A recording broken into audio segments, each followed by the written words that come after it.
Hello students, learning corner में आप सबका स्वागत है। जैसा कि हम जान रहे हैं कि लास्ट क्लासेस में हम लोग सेल पर डिस्कस कर चुके हैं। Today we are going to discuss on topic tissue. Class 9 का सेकेंड चैप्टर बायोलॉजी का है tissue. In last class chapter cell we have discuss already. क्या डिस्कस किए हैं? On the basis of number of cell, there are two kind of organism, unicellular organism and multicellular organism. जो भी हो, unicellular multicellular organism हो, चाहे unicellular हो चाहे मल्टीसेलुलर, सर्वाइवल के लिए सभी ऑर्गेनिज्म को different life activities, basic metabolic activities करना पड़ता है। वो एक्टिविटीज क्या क्या है? Like nutrition, respiration, excretion, movement, etc। ये सारे एक्टिविटीज आइदर यूनिसेलुलर और मल्टीसेलुलर दोनों करना पड़ रहा है। क्यों? क्योंकि उनको जिंदा रहना है। उनको लाइफ सर्वाइवल के लिए उनका जो है लाइफ को लॉन्ग लाइफ बनाना है। जैसा कि हम जानते हैं यूनिसेलुलर ऑर्गेनिज्म का जो लाइफ स्पेन होता है छोटा होता है, मल्टीसेलुलर ऑर्गेनिज्म का लाइफ स्पेन ज्यादा होता है। तो इसके पीछे क्या है कि मल्टीसेलुलर ऑर्गेनिज्म ऐसे क्वालिटी डेवलप किए हैं जिससे ये पॉसिबल हो सका है। वो क्या है? वो क्वालिटी क्या है? They made it groups of cells and allot specific function. छोटा छोटा सेल का ग्रुप बनाया गया है और ये ग्रुप को स्पेसिफिक फंक्शंस करने के लिए, परफॉर्म करने के लिए उनको अलाउड कर दिया गया है। तो इसी ग्रुप ऑफ सेल्स क्या करते हैं? उनके वर्क इफिशियंसी को बढ़ा देते हैं। यदि किसी एक इंडिविजुअल को सारा काम करना पड़े या किसी एक स्टूडेंट को सारा सब्जेक्ट पढ़ने के लिए कहा जाए तो वह सभी सब्जेक्ट में जो है डीप नॉलेज गेन नहीं कर पाएगा। लेकिन यदि किसी एक स्टूडेंट को एक ही सब्जेक्ट यदि पढ़ने के लिए कह दिया जाए तो वो उसको डिटेल से कंसंट्रेट होकर उसको पढ़ेगा और उसको उस सब्जेक्ट पर अधिक से अधिक नॉलेज वो गेन कर सकता है। ठीक वैसे ही एक पर्टिकुलर ग्रुप को यदि एक ही फंक्शन रेगुलर करना पड़े तो उसका क्या है? वर्क इफिशियंसी बढ़ जाता है, जिससे कि है उस ऑर्गेनिज्म में भी सर्वाइवल एडेप्टेशन अधिक डेवलप हो जाता है। लंबे समय के लिए वो जिंदा रह सकता है। इसी ग्रुप ऑफ सेल्स को हम लोग क्या कहते हैं? टिश्यू। हम लोग इस चैप्टर में पढ़ेंगे व्हाट इज टिश्यू। ये tissue term, who coined the term tissue? Bichat in the year 1792 coined the term tissue. Study of tissue is called histology. Tissue का जो विशद अध्ययन, इसको क्या कहते हैं हम लोग? हिस्टोलॉजी कहते हैं। और इस हिस्टोलॉजी के फादर से वही बाइचेट, जेवियर बाइचेट हैं हिस्टोलॉजी के फादर। जबकि ये जो हिस्टोलॉजी टर्म, इसको कॉइन करने वाला mayor coin the term histology. Mayor ने इस टर्म को दिया, जबकि फादर ऑफ हिस्टोलॉजी कौन हो गए? जेवियर हो गए। Today now we have to discuss on in detail about the tissue. तो जैसा अभी हम लोग इंट्रोडक्शन से जैसे मालूम हो गया कि group of cells, what type of group, कैसा group? Such cells which has similar origin and structure but perform a specific function is called tissue। तो इसको हम लोग टिश्यू के डेफिनेशंस के रूप में इसको यूज कर सकते हैं। Now plant, animal, both are the organism. क्या प्लांट और एनिमल दोनों में एक ही तरह के टिश्यू होते हैं? दोनों का टिश्यू कैसा होता है? यह भी क्वेश्चन तरह होता है। हम लोग देख चुके हैं प्लांट टिश्यू और एनिमल टिश्यू में कुछ डिफरेंसेस देखने को मिलते हैं।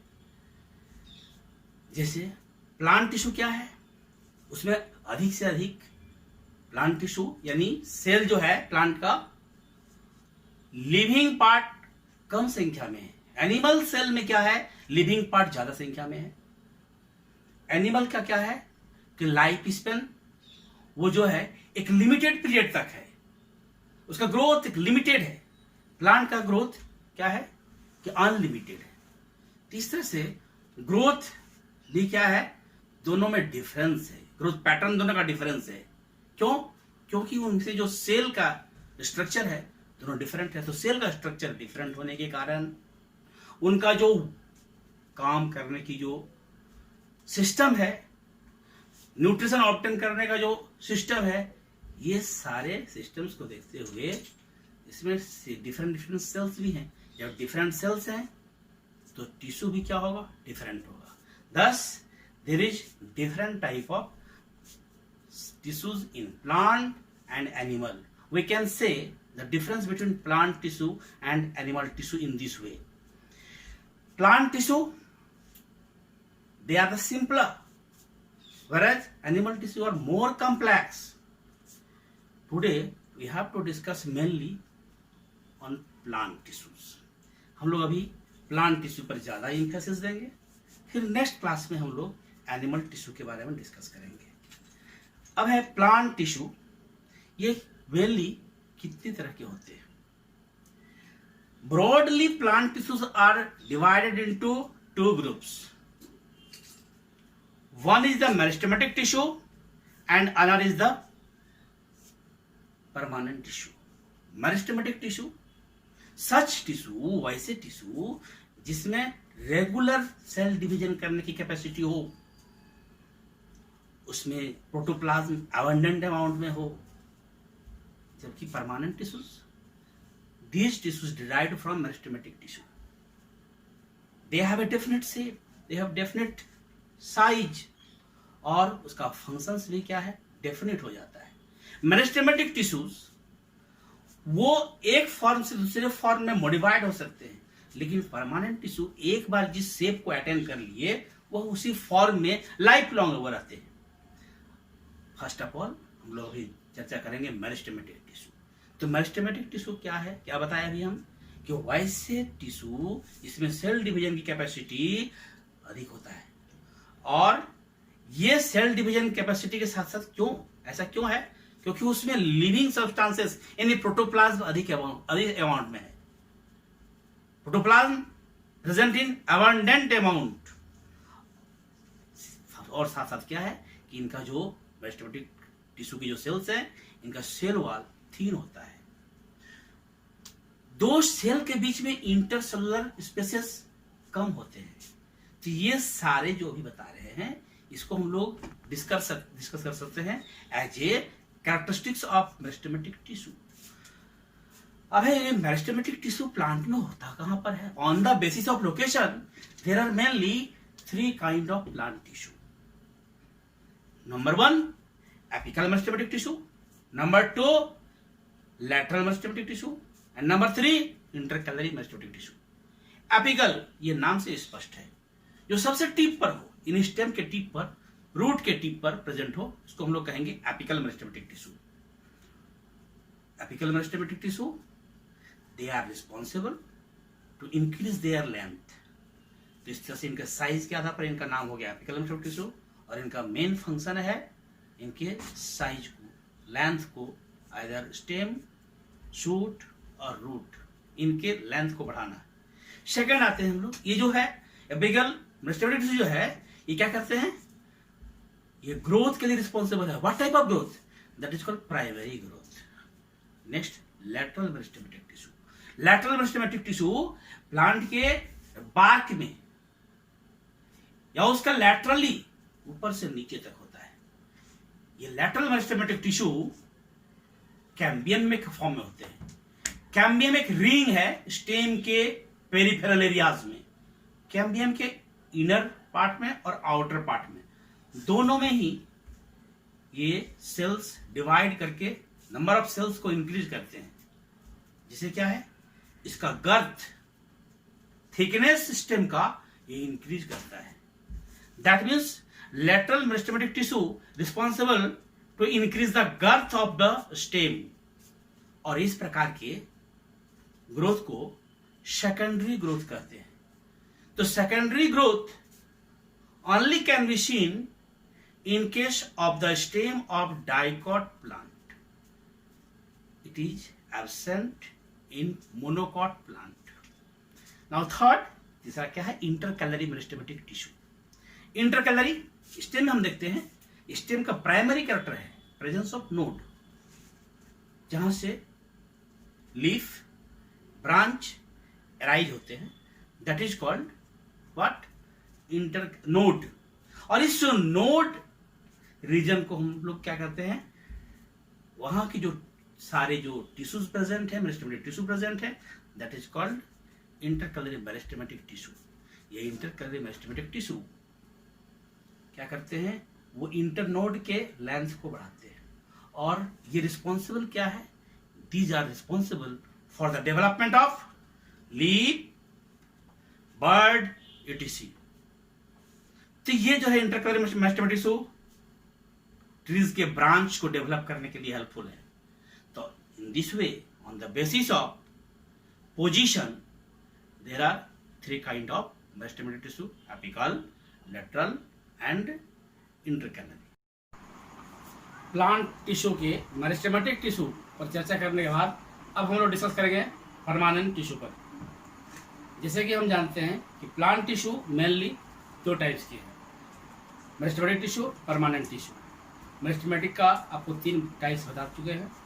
अब परमानेंट का mainly 2 type, simple and complex. Simple के फिर 3 type permanent.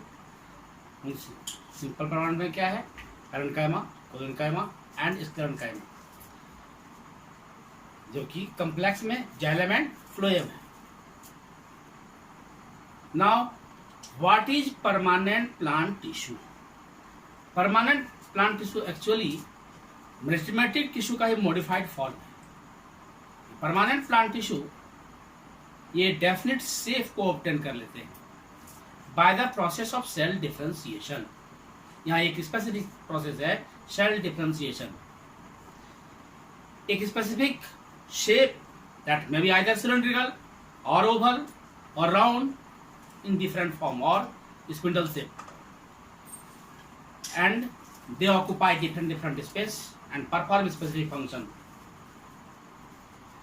There are so many characteristics of permanent plant tissue, like they have no intercellular spaces beside parenchyma. In case of permanent tissue, there is cell wall thick due to depositions of certain other chemical materials like pectin, cellulose, etc. But in case of parenchyma, there is no any such type of deposition. Now we have to discuss one by one different subtypes of permanent plant tissue. First of all, क्या है permanent plant tissue में simple. What is the difference between simple and complex? In case of simple permanent tissue, the shape of cell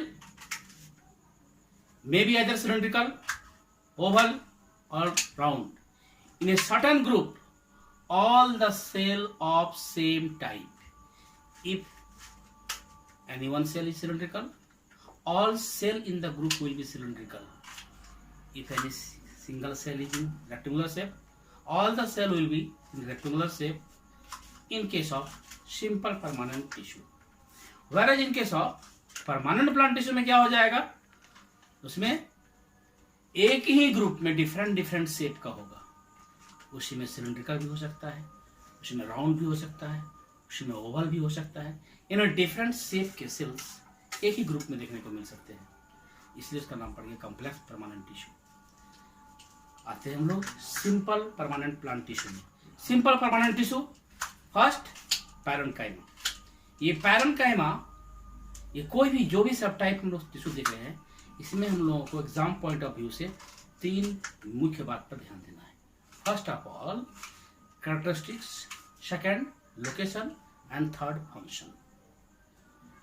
parenchyma, its shape may be either round और Oval. What will be the location of permanent parenchyma tissue? Parenchyma tissue may be present in each and every part of the plant which is soft in nature, that may be present in leaf, stem, root, fruit, etc. These parenchyma tissues has abundant amount of cytoplasm. They have vacuoles also. There may be intercellular spaces.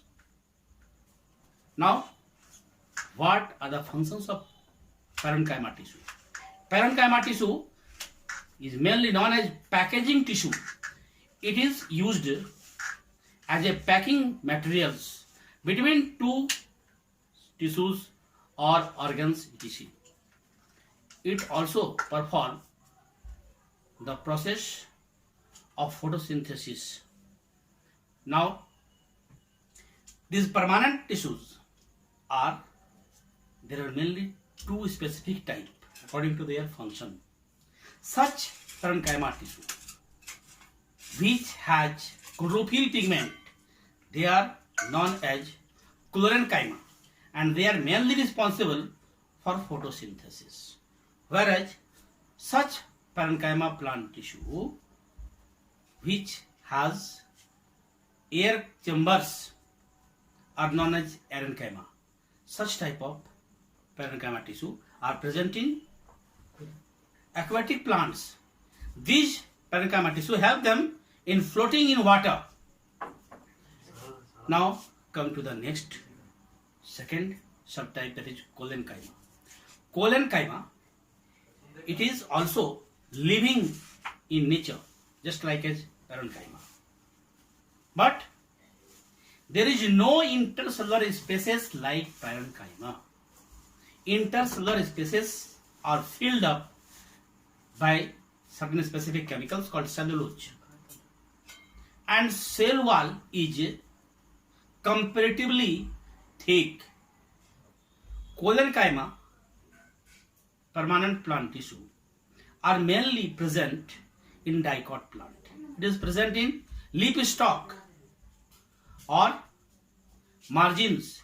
It is also present below the epidermis, that is called hypodermis. It is cylindrical in shape, and cholenchyma mainly responsible for the flexibility of the plant part. ये जो होता है rigidity provide करता है. Wind speed की वजह से leaf फट नहीं जाते, वो अपने फॉर्म को मेंटेन किए रखते हैं. उसमें इलास्टिसिटी होती है due to presence of collenchyma. Leaf stalk को हम फोल्ड कर देते हैं, फिर छोड़ने पर वो अपने पोजीशन में फिर आ जाते हैं, रिगेन कर लेते हैं, यानी दे हैव द इलास्टिसिटी. तो यह कैरेक्टरिस्टिक्स हो गया कोलेनकाइमा का.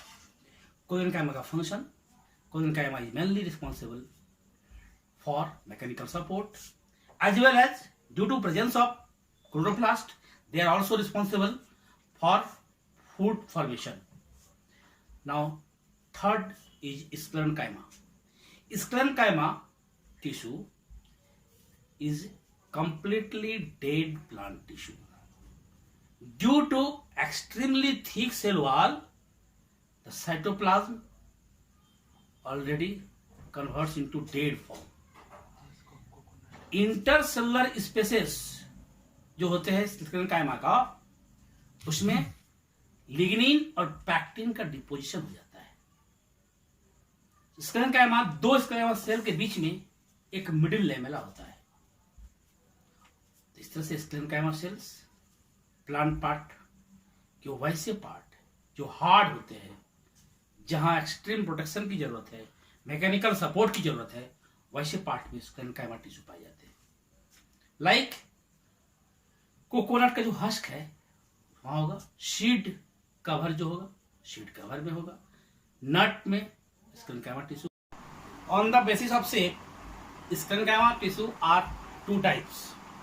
One is sclereids and another is fiber.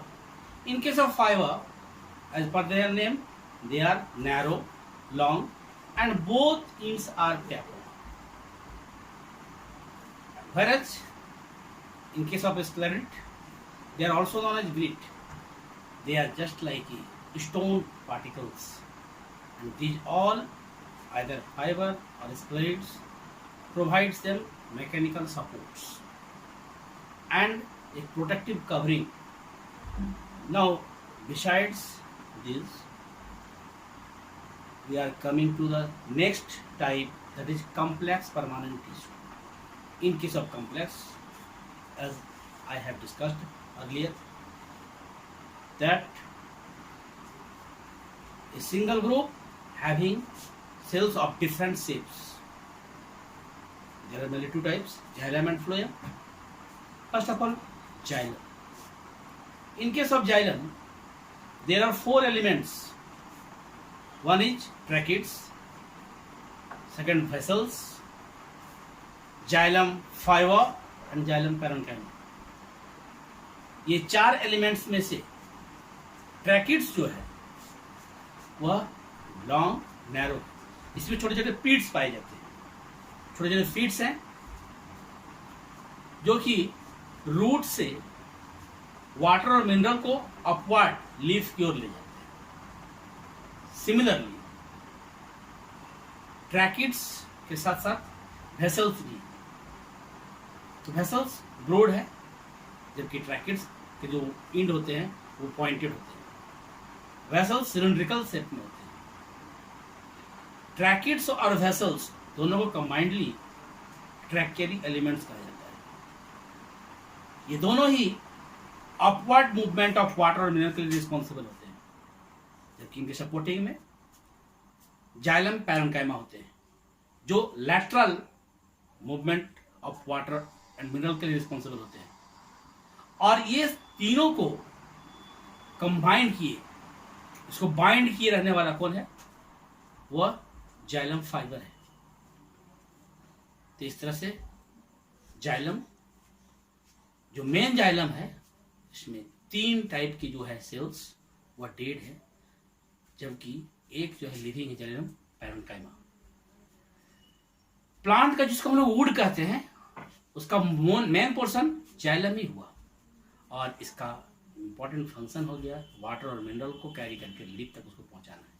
Second है फ्लोएम।